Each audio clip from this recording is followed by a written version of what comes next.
그에 대해서는 동의해요. 빨리 해야 된다. 빨리 해야 된다. 일단 이 논의들은 기간에 당에서 발의한 안도 있고 원내 TF 지금 당의 검찰 정상화 특위 등등의 논의 과정들이 많이 성숙된 부분들이 있고요. 또 지금 엊그제 발표한 것처럼 국무총리실 산하에 그 추진단을 또 꾸린다고 하고 해서 아마 속도감 있게 논의 이건 진행되지 않을까. 범죄적으로 저는 생각해야 된다고 봅니다. 예. 이재명 도지사 시절부터 그 시장 시절부터 어떻게든 보내려고 했던 것은 범죄적 시각이었거든요. 없는 죄를 만들어내서 어떻게든 보내려고 한 거 아닙니까? 그렇죠. 범죄적 기획이에요. 예. 이걸 막는 것도 책에 있는 대로 하겠습니까? 범죄적 시각에서 기획하겠죠. 예, 그렇죠. 그러니까 시간을 주면 안 된다. 틈을 주면 안 돼요. 네. 그러니까 범죄와 같이 있다 보니까 범죄적 시각이 발달했어요, 그들이. 한 30년 하면 엄청 발달합니다. 수많은 기법들이 있기 때문에 시간을 주면 안 되겠다. 빨리 해야 돼. 제가 오늘 주제와 관련 꼭 한 가지 말씀드리고 싶은 게요. 여기까지만 할게요. 예. 하나만 말씀드려요. 네. 보안 수사권만 지금 얘기되고 있는데 보안 수사권을 그 계기로 해서 전권 송치와 수사지휘 부활, 어려운 내용이니까 다음 시간에 하도록. 인력과 조직의 존치 이런 부분들까지 다 연동되어 있는 문제라고 하는 것을 염두에 두고 그거는 요 내 멤버가 잘 어울리니까 한 번 더 나와가지고. 주제와 무관하게 꼭 광고 하나 하고 싶은 게 있어요. 이번 주 금요일부터 일요일까지 9월 12일부터 14일까지 서울 마곡에서 문화기술융합축제 MCT 페스티벌이 펼쳐집니다. 뭐 하는 겁니까? 그게 문화와 기술의 융합 현상이 전 세계적인 트렌드인데 네. K컬처를 선도해 가려면 문화, 기술, 융합에 우리가 착목해야 된다라고 하는 거고 이 축제가 마곡에서 펼쳐진다는 그런 문화하고 기술 합치면 뭐가 나오는 거예요? 컬처 테크라고 합니다. 새로운 기술이 우리가 가면 뭘 볼 수 있는 거예요? 그래서 켄 리우라고 하는 유명한 세계적인 작가가 참여를 하는 국제 컨퍼런스도 있고요. EBS 다큐 영화제 특선작이 상영되기도 하고 또 빅 콘서트도 펼쳐지고 홈페이지 알려주세요. 홈페이지 어디서 자세한 내용? mctfestival.com입니다. 서울시 강서구 마곡에서 저도 저게 우리 국회 에이펙 특위 민주당 간사인데요. 10월 말 이제 2달도 안 남았습니다. 에이펙. 예. 그 많이 좀 홍보 좀 해주십시오. 에이펙이야 큰 행사인데요. 큰 행사예요. 예. 예. 윤석열이가 무너뜨린 국권 우리나라 좀 김민석 총리가 지금 총괄하고 있지 않습니까? 예, 잘하시네요. 잘 하시겠죠. 저도 광고 하나 하겠습니다. 그럼 TV 좀 들려주세요. 이용호 TV도 있습니다. 빨리 카메라 끌어줘.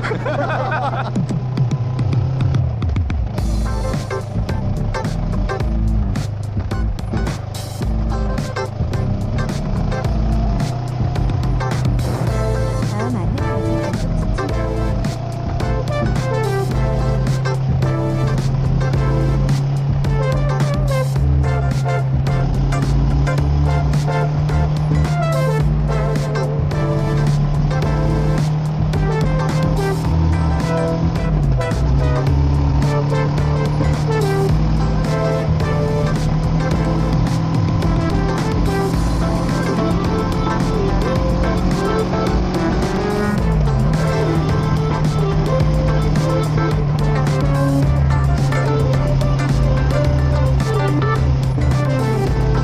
자, 빨리 자, 오늘은 박지원 의원 모셨습니다. 게스트 안녕하십니까? 왔습니다. 최선 의원. 자, 그리고 우리 고정 멤버로 신영 교수 안녕하십니까? 저도 왔습니다. 김준일 기자. 안녕하십니까? 허은아 대표 나오셨습니다. 네, 안녕하세요. 의원님, 예. 네. 시속 50km 명칭을 마지막으로 대표직은 대표를 해야 되나? 대표라고 해요. 대표라고 해요. 네. 마지막 명칭으로 못하니까. 박지원 의원님 그 전순절 다녀오셨잖아요. 네. 김정은 위원장 약 300m 하고 시속 50km 사진을 보니까 악수를 하거나 그러진 못하셨더라고. 못했죠. 불렀다면서요. 제가 뒤통수를 보고 원식 국회의장하고 서가지고 선호받을 앞에니까 김정은 위원장님 박지원입니다 이렇게 두 번을 불렀는데 안 돌아보더라고요. 아, 일부러 안 돌아본 거. 아마 세 번째 불렀으면 약 돌아볼 건데. 신호위반 및 시속 50km 안 불렀습니다. 근데 그 박지원입니다 하면은 김정은 위원장이 알잖아요, 사실은. 당연히 알죠. 저하고 수많은 대화를 했기 때문에 우리 판문점에서 만났을 때는 저한테 아니 TV 나오더니 벌써 오셨습니까? 하면서 장관 선생의 고생으로 노력으로 오늘 같은 자리가 만들어졌습니다 하고 감사 표시를 하는데 아버지하고도 대화. 그렇죠. 대답을 아버지하고 가까운 사람인데. 사람들은 그 선대 가까운 것은 굉장히 예우를 해요. 근데 어떻게 됐든 우리 우원식 국회의장과 김정은 위원장이 악수를 하고 거기는 몇 마디 했다면서요? 예. 짧게. 7년 만에 뵙습니다. 안녕하십니까? 했더니 안녕하시냐고 이렇게 화답을 했어요. 이것은 저는 굉장히 폄훼하는 사람들도 있는데 남북대화라고 하는 것은 2000년 김대중 대통령 특사를 할 때는 그보다 더했습니다. 아, 그래요? 예, 그러나 우리는 인내하면서 설득해야 되고 사실 처음에 튕겼어요, 그때도? 그렇죠. 햇볕 정책이라는 용어를 쓰니까 우리가 박테리아냐? 햇볕 비쳐서 다 죽인단 말이냐? 그런 뭐 별 가지가 많아요. 일부러 시비를 거는 거구나. 예, 그 북한은 본래 그러는 거예요. 그런데 북한은 우리가 늘 간과를 하는데 과정이 필요 없고 최고 지도자 귀에 전달이 돼야 되거든요. 그런데 우원식 국회의장이나 박지원이 부름으로써 김정은 위원장이 이재명 대통령이 바라는 남북 대화가 진심이구나 하는 것이 전달됐기 때문에 저는 성공적인 조우다 이렇게 표현합니다. 그러니까 말도 제대로 못 섞었기 때문에 실패한 게 아니고 내가 그 과거의 경험을 비춰보는데 이 정도면 나쁜 출발이 아니다. 그렇죠. 전달이 됐으니까. 그러니까요. 해본 사람이 하는 말이니까 믿도록 하겠습니다. 믿어야죠. 안 해본 사람들이 TV에서 보는 얘기하고는 다르잖아요. 보고 하는 그렇죠. 얘기하고는. 네. 직접 해보셨으니까. 그리고 또 하나 그러면 궁금한 게 그 딸 주에 있지 않습니까? 네. 김주혜 데리고 여기저기 다니고 있고 그래서 후계자다라고 얘기하는데 저는 궁금한 게 너무 어리잖아요. 15살의 후계자로 지금 그 지목해서 키운다는 게. 저는 후계자로 보지 않습니다. 아, 그래요? 이거 새로운 학설인데? 왜냐하면 사회주의 국가 봉건 사회에서 소련이고 중국이고 여성을 딸을 후계자로 내세워서 국가 원수로 만든 적은 없습니다. 그렇긴 하죠. 그리고 봉건주의 사회이기 때문에 만약 김정은 위원장이 남아가 없다고 하면 아들도 있잖아요. 남아를 만들 수 있게끔 생산할 수 있게끔 만들어 주는 거예요. 뭐 정갈하게 표현은 못하지만은 아들 있지 않나? 아들이 있습니다. 있잖아요. 그렇기 때문에 저는 김정은, 김여정이 그 나이 때 스위스에서 유학을 하고 있었어요. 다 했잖아요. 김정남이, 김정철이 다. 그런데 우리나라에서는 몰랐단 말이에요.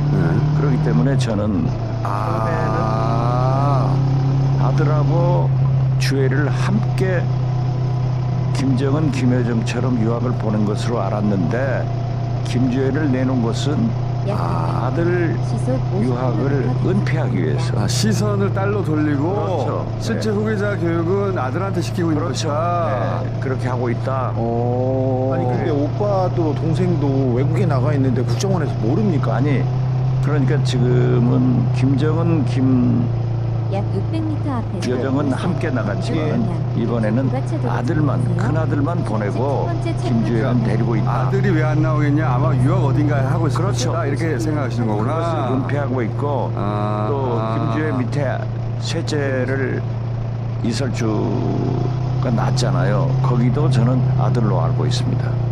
그래서 원장님은 이제 국정원장을 하셨으니까 말씀을 못 하시는 거고 시각이 남다르시구나. 저희는 이제 뭐 저희가 소문으로 듣는 건 그 스위스 중에서도 이제 뭐 쥐리도 있고 인터라켄도 있고 여러 관광지도 있지만 가장 그들이 선호하는 곳은 바젤입니다. 바젤. 바젤에 바젤에서 유학하고 있다라고 많은 소문을 듣고 있고요. 그 바젤은 아시다시피 이제 로스차일드 패밀리들의 본산입니다. BIS 국제결제은행의 그 본부가 있는 데가 바젤인데 그런 이유 세계적인 이제 어떤 뭐 독재 국가라고 할까 이런 국가들의 자녀들이 대부분 바젤의 국제학교에 유학을 하고 있다고 합니다.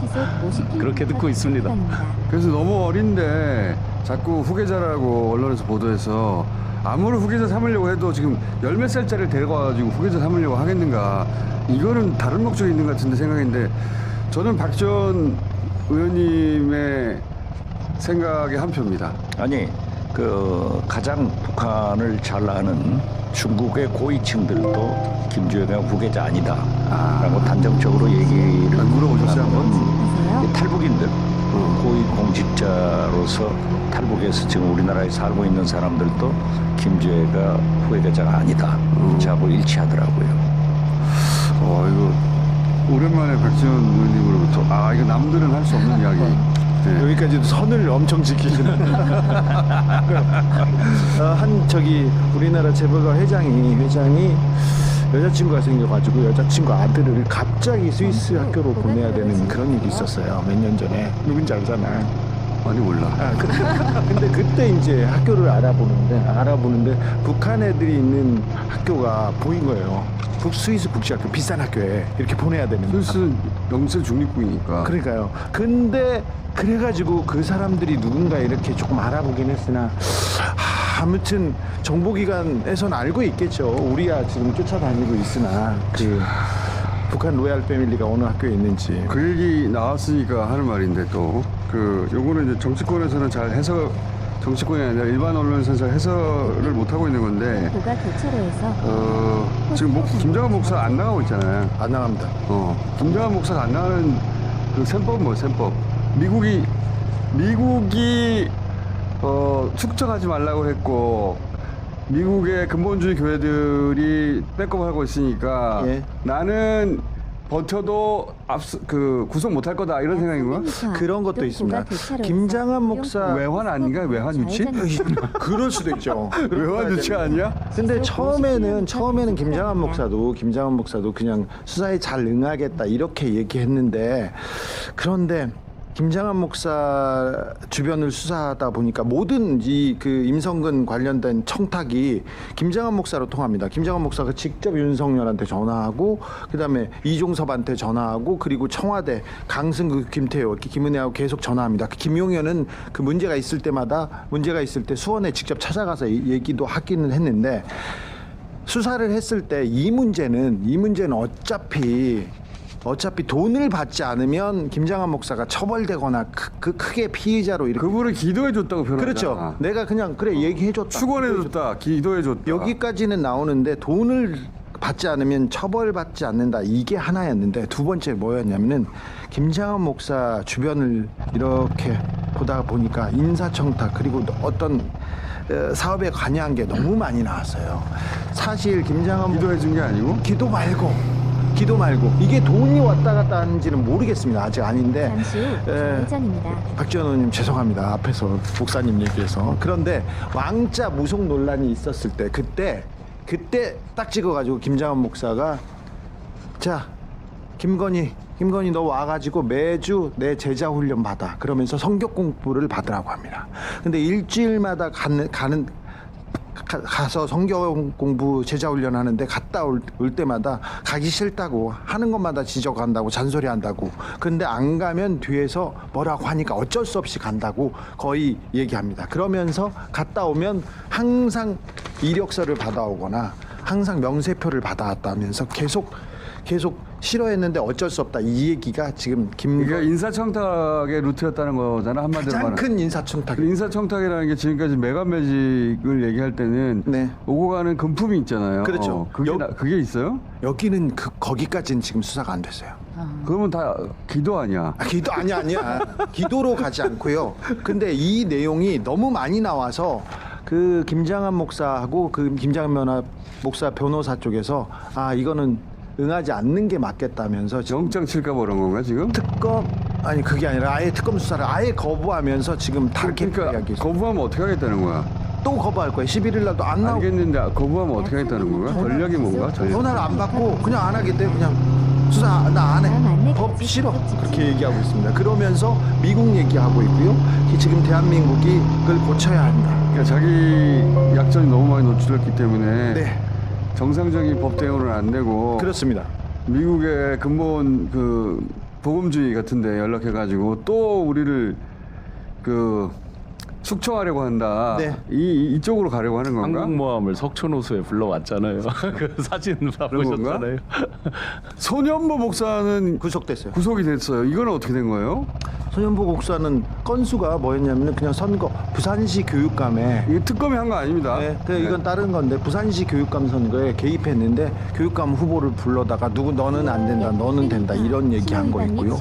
대선에서도 불법 개입한 부분이 돼가지고 특별히 부산시 교육감의 선거에 나서서 왔다 갔다 우리나라 자기는 설교 정도 했다고 하는 건데 아니에요. 목사 설교에서 정치적으로 개입했다고 구속영장 치진 않거든요. 예. 그리고 뭐가 확실한 게 나온 것 같은데. 근데 선거 이분을 이 후보를 위해서 기도한다 그 정도가 아니라요. 저 사람은 되고 저 사람은 안 되고 그리고 불러다가 거기에서 토론회 같은 그 선거 운동을 직접 하는 것이 여러 번 잡혔어요. 직접 선거 운동을. 그래서 그게 선관이나 경찰에서도 계속 지적을 했는데 무시하고 법을 그냥 무시하고 계속 직접 선거 운동을 하다가 그게 걸린 겁니다. 직접 선거 운동. 네, 이건 특검이나 다른 거하고 전혀 상관이 없습니다. 너무 멍청하게 선거 운동을 하다 구속됐다 이렇게 보시면. 자기는 뭘 해도 안 잡혀간다고 생각했구나. 그때만 해도 힘이 좀 셌으니까 전환길 손잡고 그리고 윤석열이 그때 계속해서 손현보 목사 세계로교회 계속 손현보 목사는 다른 거하고 다 상관없고 그냥 특검이 아니라 네. 부산 선관위가 고발한 거예요. 네, 멍청하게 선거 운동을 하다가 그냥 구속됐다. 선관위에서 계속 이러면 안 됩니다, 안 됩니다 몇 번 이렇게 지적하거든요. 지적했는데 무시하고 선거 운동하다가 구속된 겁니다. 그 사람들 수준이 다 멍청해요. 그건 강조할 필요 없는데 김장원 목사님은 역대 모든 대통령들을 위해서 기도를 하고 가까웠습니다. 네.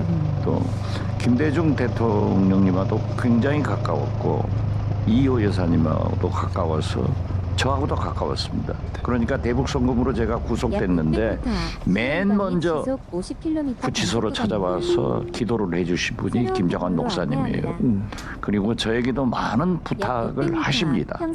그래서 그것은 저는 기도의 일환으로 보는데 김건희가 왕자 섰을 때 김장원 목사님을 찾아간 것은 윤석열이 부탁했다는 거죠. 예.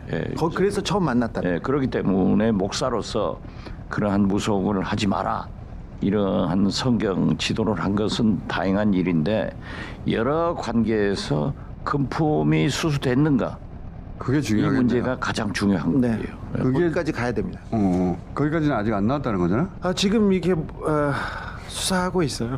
매우 열심히 잘하고 있습니다. 네. 그래서 지금 김장한 목사가 아예 특검 수사를 거부하고 있다. 저는 그렇게 보고 있습니다. 그래가지고 그 탈출구가 만들어지지 않는데 특검이 지나면 또 이 소나기가 지나면 저기 검찰에서 경찰에서 수사할 수 없을 거라고 생각하는 것 같습니다. 너무 크면요. 한덕수 전 총리 영장 다시 청구한다는 건 아니죠? 안 돼. 오늘 다시 출석시키긴 하던데. 이거는 다른 부분입니다. 이거는 김건희 특검에서 부르는 건데 내란 특검이 아니라 김건희 특검에서는 이 그냥 참고인으로 그 한덕수가 또 저기 도왔잖아요. 갑자기 생각 안 나네. 근데 이건 김건희 특검이에요. 비서실장 채용에 대한 그렇죠. 이제 오늘 질문을 하기 위해서 참고인으로 부르는 거예요. 박성근 채용 어떻게 했어? 이걸 물어보는 겁니다. 서희건설 사위 건으로. 네. 자, 그리고 또 김상민 이후한 화백 그림 사준 양반. 네. 오늘 소환하는 오늘 거. 소환합니다. 네. 이분은 뭐 신병 처리를 할 수도 있을 만큼 수사를 했는데 지금 수사 상황이 좀 상태가 좀 늦습니다. 저희가 지금 몇 주 전부터 얘기했지 않습니까? 창원지검 그리고 서울고검에서 김상민이 매간 매직 뭔가를 주고 그림을 주고 다른 거를 주고 공천을 살려고 했다. 국정원 특보 자리를 샀다고 얘기를 했었는데 검찰에서 수사를 아예 안 했어요. 몇 번 하는 거예요. 그러니까 똑같은 얘기야. 근데 이제 특검도 수사가 이제 시작이에요. 이 사안은. 네, 이 사안은. 그래서 이 메가 매치맥에 대해서 영장을 쳐야 되는데 아직은 초기 단계다. 처음. 김진우 씨 청탁을 받고 대신 사줬다라고 이제 그렇게 주장을 당신은 했잖아요. 오빠입니다. 예, 그러니까 오빠인데 그러니까 거짓말이잖아요. 거짓말이죠. 근데 그거에 대한 이제 자금 출처. 그 그림 왜 샀냐 그랬더니 오빠 대신 사줬다는 거야. 그러니까 이제 그- 검사가 무슨 오빠 대신 그림을 사줘. 자금 출처에 대해서 이제 뭐 코인이다 또 다른 그룹에 대줬을 것이다 했는데 최근에는 그 처가가 창원에서 건설회사를 한다고 합니다. 그래서 그 처가하고 해서 자금력이 충분히 있다, 현금력도 있다. 그쪽으로 이제 많이 그 자금 출처에 대해서는 답을 하려고 하는 것 같습니다. 법률특보 국정원장 법률특보 있지 않습니까? 이 양반이 국정원장 법률특보였다고 하는데 국정원장 법률특보라는 게 어떤 지위예요? 원장님 하셨으니까. 국정원의 모든 업무가 네. 법에 저촉되는가 안 되는가 이러한 문제를 원장한테 자문해 주는 기구인데 이 사람들은 처음부터 법을 위반하고 있었으니까 어떻게 효과적으로 법을 위반할 수 있는가 이런 걸 자문했는지 모르지만은 네. 어떻게 됐든 현직 검사 공직자가 매관매직을 하고 또 그 이완 화백의 그림도 가짜더라고요. 이러한 것이 지금 판명되고 있는데 그분은 다른 신분이 아니고 공직자 신분이기 때문에 저는 신병 처리가 되리라고 봅니다. 네.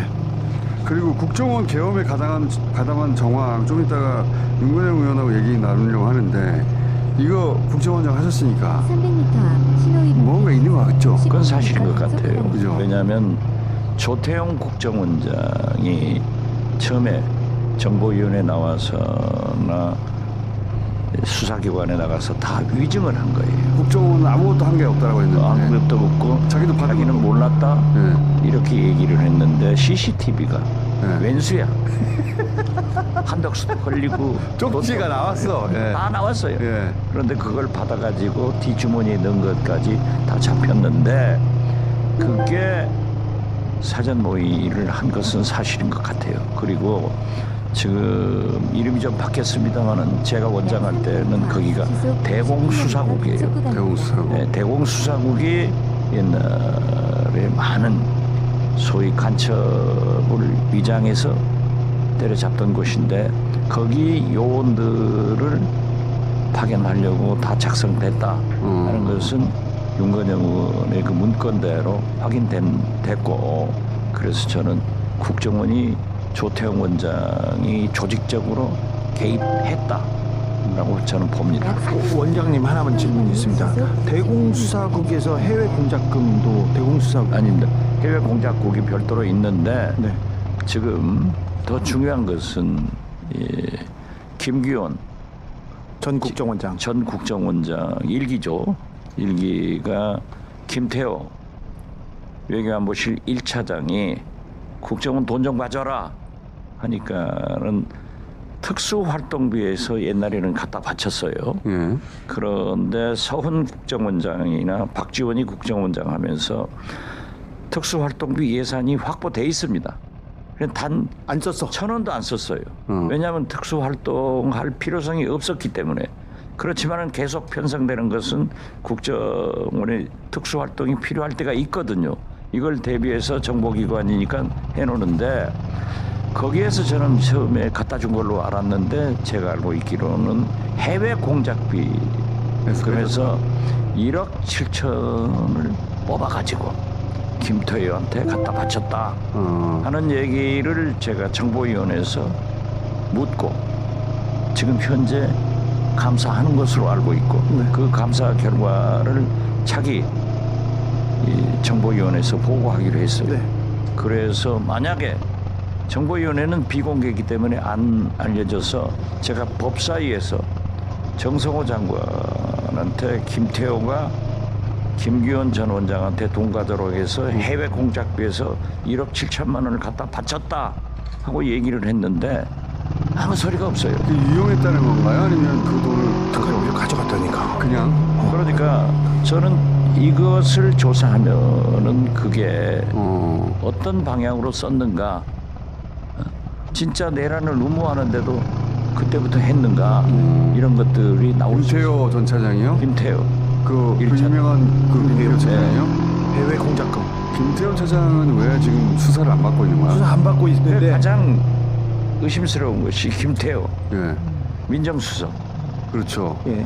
이 두 사람이 사실은 가장 큰 핵심 김대랑과 관련해서 역할을 했을 거라고 그거 아직 안 하고 있네. 그러니까 말이야. 거기는 왕 법꾸라진 것 같아. 예. 해외 공작금 나왔어요. 국정원 특활비 1억 7천만 원이라고 박지원 원장께서는 말씀하셨는데 2억 5천만 원 선도 있습니다. 박선원 박선원 간사는 2억 5천만 원이라고. 네. 그 매우 국정원 중요한 부분이. 돈을 갖다가 어디다 썼는지 모르는 거 아니야? 지금? 그렇죠. 그렇죠. 아무튼 국정원 특활비가 청와대 아니 대통령실로 간 거죠. 김태효 할비가 아니라니까요. 네, 해외 공작금. 공작금을 빼가지고. 해외 공작금이에요. 네. 그러면 해외 공작에 얼마나 차질이 있었겠느냐.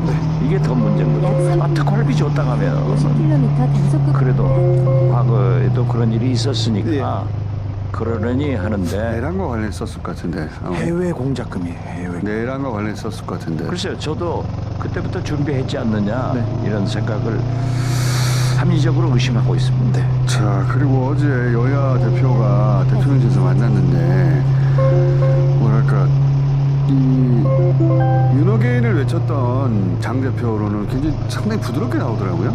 네. 뭐 노림수가 뭐예요 지금? 우선 사람 코스프레를 하고 싶은 거죠. 나도 인간이다. 악수할 수 있다라는 거 좀 보여주고 싶었던 것 같고, 장동혁 그 대표가 21대 때 재보궐로 들어온 의원입니다. 근데 그때 제가 봤을 때는 원래 지금 보여지는 그런 모습의 사람이었어요. 합리적인. 네, 합리적으로 보였고, 그리고 상당히 잘 웃고, 그리고 이렇게 고개를 숙이는 모습들이 있었어요. 근데 아마 한동훈하고 같이 섰잖아요, 그래가지고. 네, 그 한동훈 뒤에 이제 한동훈 계로 있어서 한동훈과 잘 지내다가 그렇네. 한동훈 방에서 이제 화내면서 나오면서 이제 왜 갈라진 거예요? 그러니까 처음부터 한동훈 계가 아니었다라는 얘기가 사실은 제일 많고요. 위장 취업이요. 예, 위장 취업하듯이 들어가서 한동훈 개인 마냥 있었다가 이제 나올 때가 돼서 나왔다라는 얘기가 사실은 많이 돌았어요. 그렇지 않고서는 그 이해될 수 없는 부분들이 상당히 많았다. 완전 180도로 바뀌었잖아요. 네, 많았다라고 하고 그 정도까지의 그 사람이냐 이런 얘기까지도 나왔었는데, 그러니까 어차피 이제 윤측이 처음부터 윤측이 아니었을까라는 생각은 하게 됩니다. 처음부터? 예. 지금 그렇게 친윤을 외치다가 갑자기 그 이재명 대통령 만나가지고 굉장히 유화적으로, 그 정도면 굉장히 유화적이거든요. 네. 유화적으로 웃고 제스 취하고 메시지를 내던데 왜 그러는 거예요? 저는 그 한미 정상회담 벤치마킹을 했을 거라고 생각을 합니다. 우선은 이제 대한민국 사람들이 악수를 하냐 안 하냐에 상당히 많은 관심을 가졌잖아요. 그랬을 때 자기가 좀 더 여유롭게 이긴다라는 모습을 좀 보여주고 싶었을 것 같고요. 본인이 원했던 건 다 얻었잖아요. 우선은 1대1 독대도 하게 됐고, 그리고 내가 얻어가는 걸 이렇게 얻어가겠다라고 하면서 저는 투 트랙을 쓸 거라고 생각을 합니다. 처음에 당대표 됐을 때부터 저는 그렇게 갈 거라고 예상을 했었거든요. 그 사람 성향상, 그리고 지금까지의 대부분의 당대표가 그랬습니다. 그러니까 당대표가 되기 전까지는 당원들의 뭐 입장들을 생각하는 것 같지만 본인이 얻고 싶은 걸 얻기 위해서, 그때도 제가 이 자리에서 말씀을 드렸던 것 같은데 아마 여러 가지 꿈이 있을 겁니다. 당대표가 갑자기 되면서 나 이러다가 대통령도 될 수 있겠다라는 생각을 분명히 했을 나 차기 되는 거 아니야? 이렇게. 네, 그런 생각도 했을 거고, 본인의 이 그 몸집이 커졌다라는 걸 스스로 느끼기 때문에 아마도 정상적인 모습을 좀 보여주기 위해 원장님 보시면 어떠세요? 봅니다. 오래 정치하신 분으로서. 허은하 대표가 아주 예리하게 분석했는데, 처음에 그분이 법사위 파견 판사로 같이 근무를 해봤어요. 네. 그때도 참 좋았고, 네. 법사위원 처음에 왔을 때도 굉장히 합리적이었어요. 네. 그래서 저는 한동훈 대표가 사무총장으로 픽업을 하길래 좋은 정치를 하려고 하는구나 라고 했는데, 이분이 선거법 위반으로 입건이 됐어요. 그러고 나니까 확 바뀌더라고요.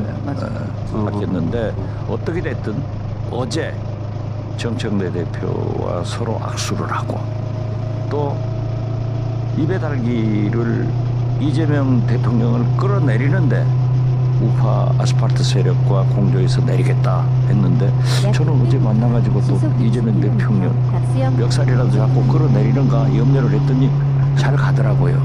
그래서 오늘 아침 진보 보수할 것 없이 모든 언론들이 어제 잘 됐다, 이제 협치를 해라, 했으니까 개과천선한 것으로 저는 생각합니다. 장동혁의 가장 큰 지지 기반 아스팔트 우파에서는 지금 장동혁 간첩설 나오고 있습니다. 종북 좌파설 나오고 질 겁니다. 아, 개과천선했어요. 네, 종북 좌파설 지금 넘어갔다 이렇게 매수됐다 이렇게 나오기 시작했어요. 아니 그런데 좋아진 부분이 있으면 좋다고 평가를 그렇죠. 해줘야 돼요. 네.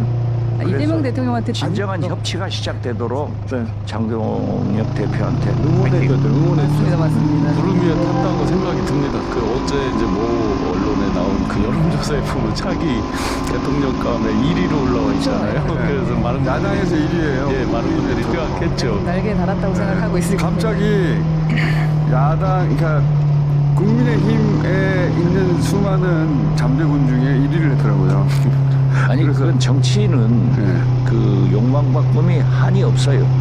저도 지금은 이재명, 다음은 박지원하고 아, 그걸 가지고 뭐 장동혁 개화천선에서 잘해가지고 협치에 성공하면 대통령 나와야죠. 우리가 저기서 잘한다 장동혁 잘했다 악수 잘했다 이렇게 얘기하잖아요. 그럼 간첩설 나와요. 또. 저는 잼며 들었다고 간접설 생각해요. 제기하는 사람들이 나쁘죠. 아니 그렇게 이것은 정치를 깨버리려고 하고 아니요. 대한민국을 망치게 하는 사람. 그 간첩설을 외치는 그 파의 우두머리가 장동혁이잖아요.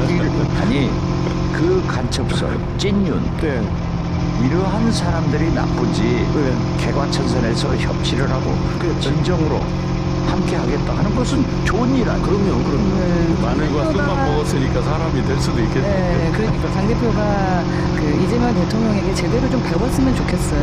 그래서 제가 트럼프도 잼며든 것 같다라고 했었는데 장동혁 대표도 잼며들었을 것 같다라고 생각을 합니다.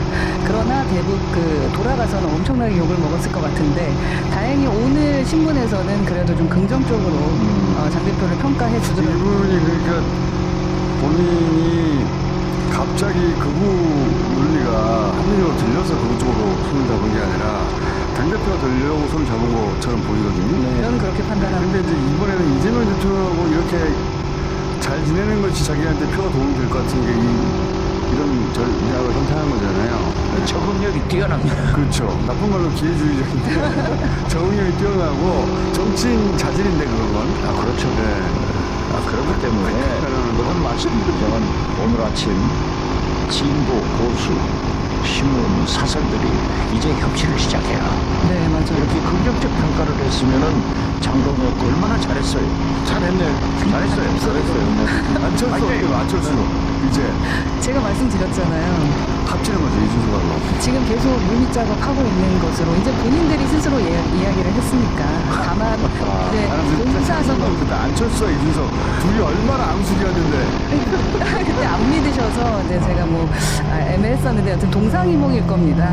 같은 꿈을 꾸고 있지 같은 꿈을 꾸고 원래 한 번 있습니까? 같이 했었잖아요. 2018년에 예전에 같이 한번 했었는데 저는 시즌2가 아니라 그때보다 훨씬 더 심하게 싸울 거라고 봅니다. 왜냐면 그때는 이준석 대표가 이 정도 또 대표를 하거나 이런 저기는 아니었기 때문에 근데 그걸 거치고 났기 때문에 그때는 안철수 대표였죠. 맞습니다. 그래서 훨씬 더 시즌2 정도가 아니라 뭐 근데 이상하네. 아, 동상에 포커스를 맞추셔야 돼요. 네, 맞아요. 이몽은 다음 일이고. 근데 제 생각에는 싸우는 것보다는 어떻게든 같이 있으려고 노력을 할 겁니다. 왜냐하면 그게 본인들에게 도움이 된다. 그리고 안철수는 혼자 빠져나가는 거예요? 두 가지 생각을 할 것 같습니다. 그러니까 데려오는 쪽으로. 그래서 제가 동상이몽 얘기하는 것은 안철수 전 대표는 아마 나가는 건 원치 않을 가능성이 이준석을 데리고 온다고요? 네, 데리고 근데 이준석 대표도 사실 제가 추측컨대는 들어가고 싶을 겁니다. 그러니까 한 당의 당 대표로 유지하거나 개혁신당이 아니라 합당하는 걸로? 네, 근데 합당해가지고 그거를 안철수가 어떻게 결정해요? 그걸 못하니 결정하지. 그렇죠. 그걸 못하니까 이제 답답한 거고, 그래서 이제 개혁신당을 가지고 하거나 아니면 새로운 신당을 만들려고 지금 노력은 할 텐데, 아마도 이제 26년도에 선거에 나가는 것 같고, 서로 이제 딜을 하고 있지 않을까 하는. 그러니까 그 방식이 안철수가 개혁신당에 합류하는 겁니까? 아니면은 교섭단체만 된다면, 합류할 수도 있습니다. 그러니까 20명, 25명을 만들 수 있는 능력이 된다면. 의원이 15명이 나왔는데. 그렇죠. 그러니까 그런 능력이 되기 위해서 지금 아마 여론전을 계속 지금 하고 있다라고 생각을 합니다. 근데 모릅니다. 나가지도 않는 것 같아요. 나갈 가능성이 이준석 있죠. 예. 대표는 제가 분당한다. 분당했잖아요. 김문수와 단일화 한다. 하지 마라. 안 했잖아요. 그런데 안철수 500m 앞 의원과 80km 이제 대입니다. 찐윤에 대해서 반대를 하고 있기 때문에 그래도 저는 이 두 분이 지금 현재 건전한 보수를 지향하려고 노력하는 것 같아요. 네.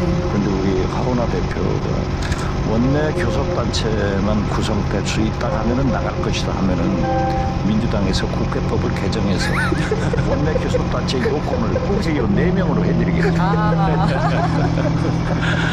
그 2018년에 처음에 저 바른미래당을 만들 때 이분들이 만들기 직전부터 해서 16에서 18%가 나왔거든요. 근데 만들고 나서 일주일쯤 후에 7%로 떨어졌네요. 네, 그래서 아마 이번에도 거의 만약에 근데- 나간다면 비슷하지. 아니 두 사람이 이미 해봤잖아요. 해봤고 실패했지 않습니까? 600m 앞 그 대판 실패하고 같이 당으로 돌아왔는데 또 나가서 다시 한다? 왜냐면은 확률이 낮은데. 이제 흰색 차로로 주세요. 그러니까 오세훈 시장까지 같이 지금 걸고 있잖아요. 오세훈까지. 이준석 그 대표가. 근데 이제 나름대로의 그 사법 리스크도 생각을 할 것 같고요. 서로에게 시너지가 나는 부분이 있다라고 안철수 대표도 생각하는 것 노란색 같고. 차로로 주행하세요. 근데 이제 안철수 의원 같은 경우는 한번 이준석 맛을 봤기 때문에 서로 지금, 맛을 봤죠. 네, 서로 그러니까 맛을 보지만 지금 그러니까 이준석 대표 측에서는 충분히 안철수 의원이 필요한 상황입니다. 필요한 상황이기 때문에 안철수 덜 의원도 어필하는 끝났지 않나? 왼쪽 방향입니다. 그러니까 이제 뭐랄까 새로운 당을 만들어내거나 그 정도 동력이 없습니다. 그 동력이 없기를 주요 후보가 바라는 될 거죠. 만한 왼쪽 방향입니다. 이제 동력이 없는 것 같은데. 안철수 근데 대표는 박지원이 안 가면 신당 못해요. 동의합니다. 근데 어떤 여론전은 계속 되고 기사는 계속 나오고 있기 때문에 최고의 동력은 명태균 씨 영입일 것 같습니다. 그것도 있을 것 같습니다. 근데 이제 아무도 못한다 그랬을 때 여튼 창당을 해서 개혁신당이라는 것을 만들어 봤다라는 자신감이 아직까지 있을 거고요. 그리고 또 거기에 이제 안철수 의원도 본인도 당을 만들어서 이겨봤다라는 그런 자신감이 있는 사람들입니다. 그렇기 때문에 하여튼 뭐 잘 됐으면 좋겠네요. 네, 잘 됐으면 좋겠습니다. 말씀하셨던 것처럼. 잘 돼가지고 사이좋게 잘 지냈으면 좋겠네요. 예. 네. 올해 가든 안 가든 그 다음에 일이고 예. 같이 다 만났으면 좋겠네요. 그렇죠. 예. 큰 그릇이라는 느낌이 들어요, 확실히. 잘 됐으면 좋겠습니다. 자, 잘 되길 바라면서 오늘 여기까지 하겠습니다. 감사합니다. 네, 감사합니다. 약 600m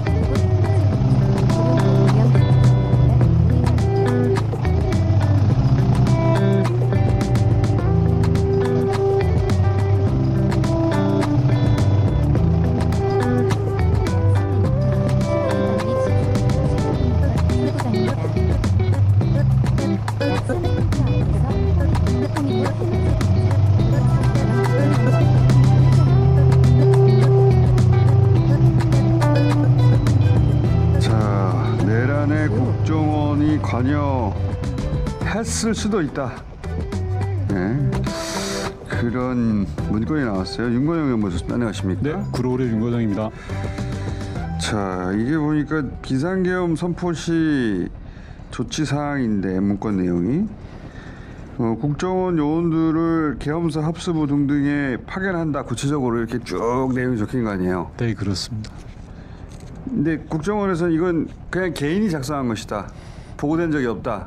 문서를 작성한 자를 제가 만나서 너 왜 이걸 작성했냐라고 했더니 뭐 자기는 상부의 지시가 없었다. 내가 TV 보고 혼자서 그냥 혼자 작성했다. 텔레비 보자마자 작성해야지 하고 했다는 거예요.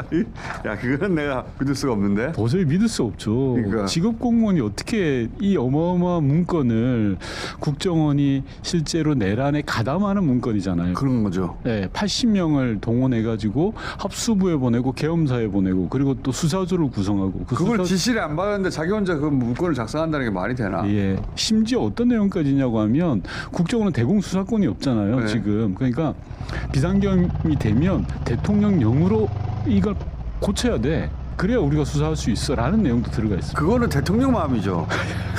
아니, 그러니까 이걸 상부의 지시 없이 만들었다라고 볼 수가 없는 거죠. 그거는 그런 의심이 드네요. 윤석열이 홍정원 차장한테 전화했을 때 그 대북수사권 주겠다라는 네. 식의 말을 하잖아요. 그러니까 그런 얘기를 대통령으로부터 들은 누군가가 네. 이 문건을 작성했던 사람한테 그거 주기로 했으니까 그 내용 포함해서 작성해, 이렇게 해서야 말이 되죠.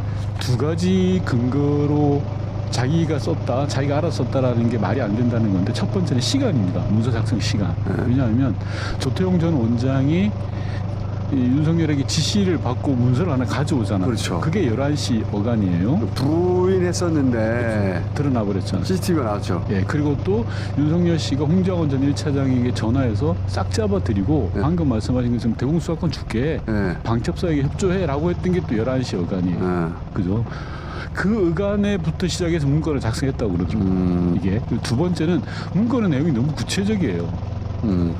80명을 어떻게 한다, 수사조를 어떻게 짠다, 조금 전에 말씀드렸던 대통령령을 개정한다라는 것들이 너무 구체적으로 들어가 있어요. 아니, 계엄, 국정원이라는 거대한 조직이 계엄에 어떻게 참여할지를 세부적으로 작성한 문건인데 그걸 혼자서 내가 한번 해봤어, 이게 말이 되나? 말이 안 되죠. 말이 안 되지. 네.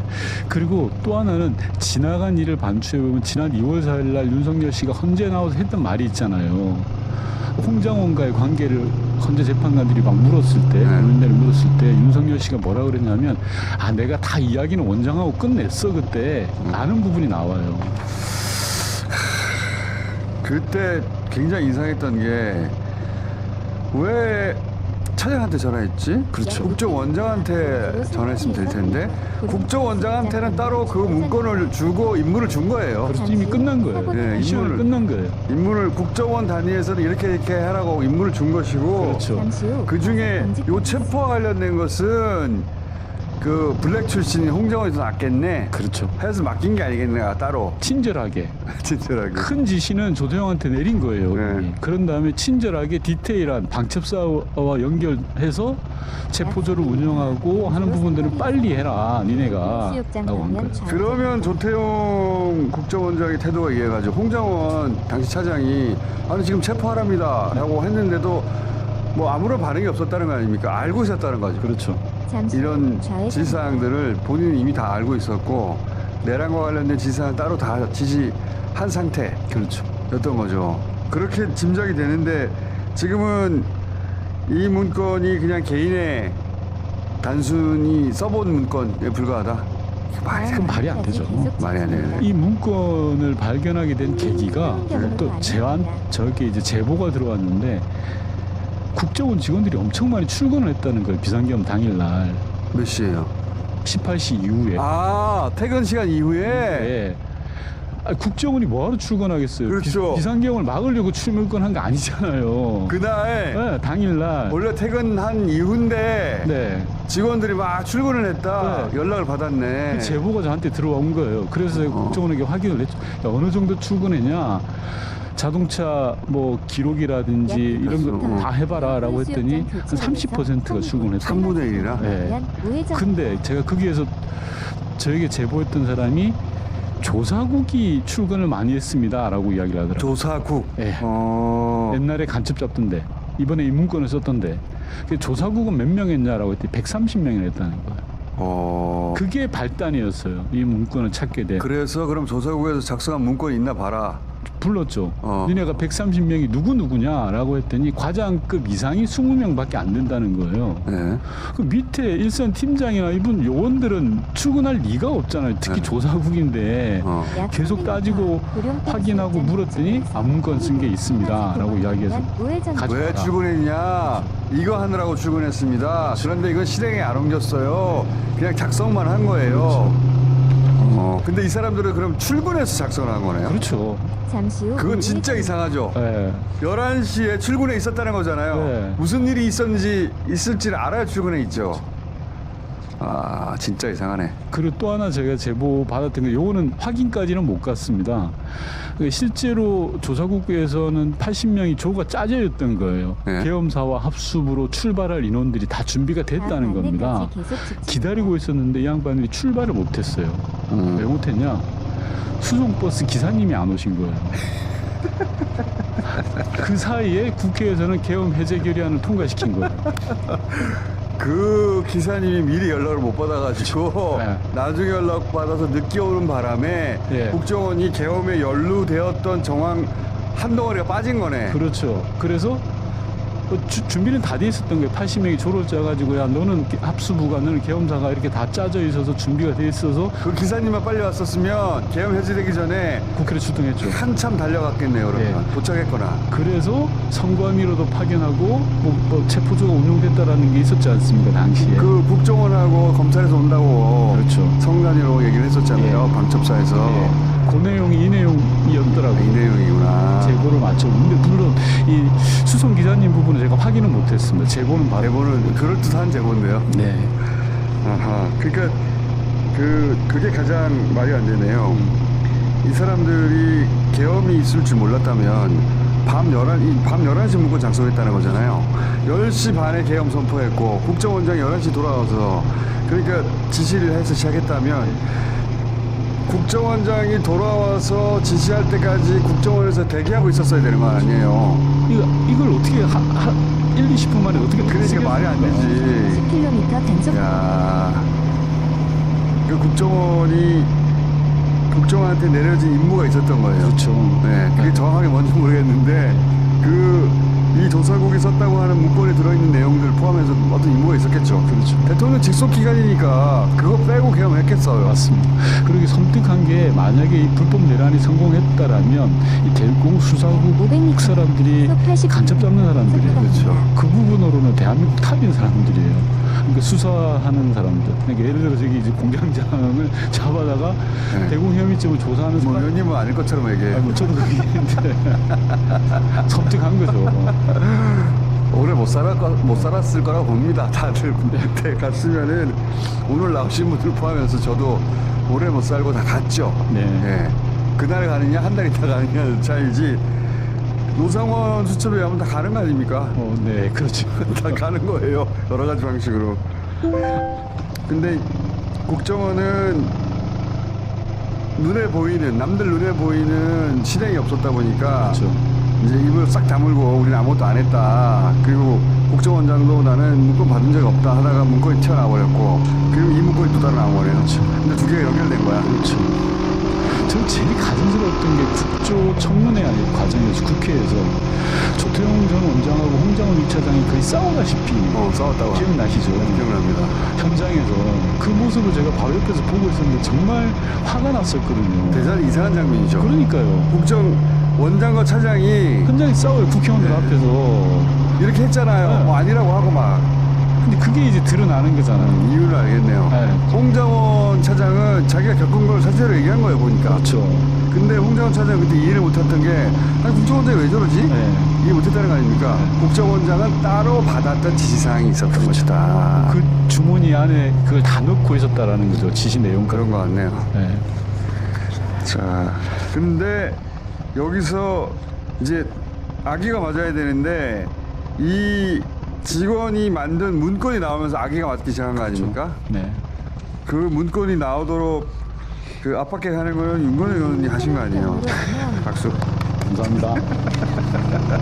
이게 단서가 나와야 되거든요. 네. 연결 포인트가 중요한 연결 포인트가 나왔네. 내란 특검에서도 연락이 왔더라고요. 이거 뭐 수사관들이 어떻게 된 거냐 그래서 아니 불러라 그럼 얼마든지 내가 가서 이야기해줄게. 잠시 후 좌회전입니다. 그 출근 시간 그게 네. 확실하네요. 네. 네. 6시 반 이후에 국정원 직원 3분의 1이 출근을 했고 그리고 대공수사권과 관련이 있는 부서에서 가장 많이 나왔고 그렇죠. 거기서 이 문건이 나왔는데 네. 이 문건 내용을 보면 그때 선관위로 보내고 어디로 보내고 그런 계획들 그 선관위에 검찰과 국정원이 올 거야 네. 라고 방첩사 간부가 얘기했다. 그렇죠. 그걸 들은 사람 네. 그 진술은 검찰에 남아있거든요. 그렇죠. 근데 이제 검찰도 거기를 보낸 사람이 없다고 하고 국정원을 보낸 사람이 없다고 하는데 요 문건에 의하면 보내려고 하다가 그렇죠. 하다가 버스가 늦게 와가지고 그 사이에 해제되는 바람에 출발하지 않았다. 네. 요렇게 정리되는 게 아닐까? 맞습니다. 근데 그 앞까지는 계엄 임무에 종사한 거 아니에요? 전 조태용은 이 내란의 주임무 종사자예요. 주임무 종사자. 빼도 박도 못하게 돼 있어요, 이 양반. 주임무 종사자 맞네. 예. 그러니까 근데 이게 요새 이 영장이 기각이 돼가지고 자꾸. 근데 저는 이제 조태용 대장 빠져나가지 못할 것 같은데요. 자, 오늘 여기까지 하겠습니다. 윤건영 의원이었습니다. 감사합니다. 네. 민주당 대통령 후보 시절 노무현 대통령은 충남대 강연에서 이런 말을 합니다. 정의가 이기려면 가치를 지향하는, 옳은 것을 지향하는 갈망이 있어야 됩니다. 여러분들의 가슴 속에 정의가 있느냐, 정의가 이기도록 해야 한다는 결의가 서 있느냐, 여기에 달려 있습니다. 6번째, 정준이의 노는 우리의 영원한 논객 노무현 대통령의 2002년 충남대 연설로 마무리하겠습니다. 마지막으로 가치의 시대 한 가지만 딱 제 얘기를 하고 마무리를 하겠습니다. 한 사회가 아까 말씀드린 대로 통합돼야 됩니다. 어떻게 통합되느냐? 너와 나의 이해관계가 일치하는 데서 통합되는 것이 제일 쉽습니다. 그러나 이해관계는 이제 아마 수백, 수천, 수만 가지로서 찢어져 있습니다. 이해관계를 전부 원칙 없이 조절할 방법이 없습니다. 사람들은 수천 년 이렇게 살아오면서 지혜를 가지고 원칙이라는 것을 만들었습니다. 그것은 다양한 이해관계를 하나로 포괄해서 가장 공통의 이해관계를 하나의 기준으로 만들어 놓고 그것이 우리의 원칙이다 이렇게 하는 거 아닙니까? 그 원칙 중에서 가장 중요한 것이 정의가 이겨야 한다는 것입니다. 어떻습니까? 그렇죠? 정의가 이겨야 한다. 정의가 이기자면 그 시대를 살고 있는 사람들의 마음속에 가치를 존중하고 가치를 지향하는, 옳은 것을 지향하는 갈망이 있어야 된다. 앞으로 한국이 제대로 되느냐 안 되느냐의 마지막 얘기는 여러분들 가슴 속에 정의감이 있느냐, 정의가 이겨야 된다는, 정의가 이기도록 해야 된다고 하는 결의가 서 있느냐. 정의가 무너진 사회에서는 어떤 번영도 있을 수 없습니다. 어떤 번영도 갈등과 대립과 투쟁으로 다 무너질 수밖에 없습니다. 제대로 된 나라라면 제대로 수사받고 제대로 처벌받아야 되는 거죠. 검찰이라는 사람들이 흐지부지 덮어버려요. 답답합니다. 쏟답니다. 이것이 아무 문제가 아닌 것처럼 생각하게 만든 사람들이 누굽니까? 이거 개혁해야 됩니다. 누가 어떤 방법으로 하는지에 대해서는 비밀입니다. 검찰 제일 첫 번째 개혁 대상입니다. 지도자가 당당할 때에 이 기강을 잡을 수 있습니다.